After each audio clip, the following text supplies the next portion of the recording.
There's no such thing as Christianity without community.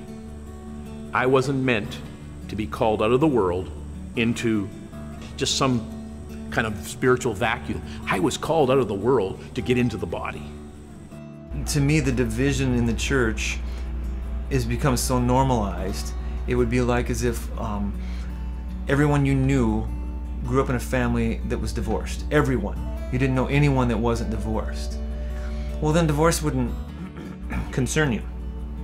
And it would be, the idea of people staying together would be like, as if that's ever going to happen. And I feel like that's kind of the way the church has become. We are so segmented and divided off, separate, nothing to do with each other in our congregations, racially, within our congregations, generationally. I think about it as a parent, a father of three, and I tell my kids, you know, one of the things I hate the most is when I see them fighting or arguing or not getting along. And I would imagine God's similar to that. You know, one of the things that would make God sad is his children don't get along. In the very first church that I was really a part of for about 2.5 years, it was in the East End of London in England. I walked in there and there were people from all over the world in this church. And what I did not appreciate then that I do appreciate now was these people had a genuine love for God and for each other.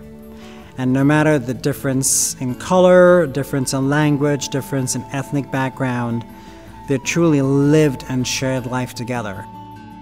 That's what Jesus was praying for, was that we would be one as he and the Father are one, so that the world may know.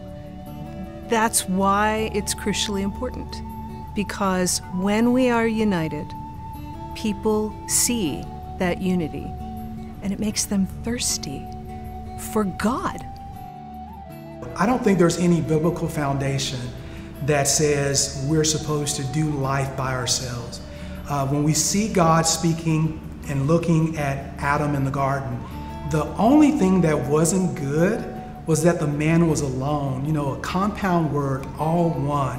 So we have this example set out in the very first book of the Bible that man was created for community.